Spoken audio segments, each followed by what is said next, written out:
insomma ci aspettiamo una grande partecipazione. Ultimi preparativi per il Pride Treviso, almeno 3.000 persone sono attese in città sabato 29 giugno. Il corteo partirà dalla stazione e percorrerà poco più di 1,5 chilometri in pieno centro storico. È rimasto quello che abbiamo proposto, partiremo dalla stazione come è successo nel 2016, seguiremo poi per Piazza Borsa, Piazza dei Signori, percorreremo tutto il Calmaggiore, arriveremo fino in Porta Caccianiga e da lì gireremo verso i Bastioni San Marco dove il percorso si concluderà.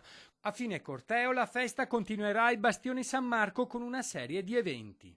La richiesta di patrocinio presentata dal coordinamento LGBTE di Treviso per il corteo è stata rifiutata dall'amministrazione guidata dal sindaco Mario Conte, così come la processione di protesta organizzata dai pescatori di pace che si svolgerà domani lungo le vie del centro storico.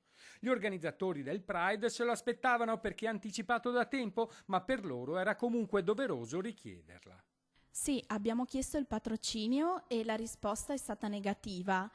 Ciò non significa che non continueremo un dialogo rispettoso e propositivo nei confronti delle tematiche che noi portiamo avanti, ma sarebbe stato auspicabile un sì e la riteniamo un'occasione persa. Sono solo fanatici ottusi. Con favorevole ottimismo è stato accolto il commento di Don Paolo Pigozzo, parroco 47enne della parrocchia di Santa Maria Ausiliatrice della Chiesa Votiva. Il sacerdote non condivide le motivazioni alla base della processione per riparare allo scandalo di eventi come il Pride Treviso. Parteciperà anche Don Paolo?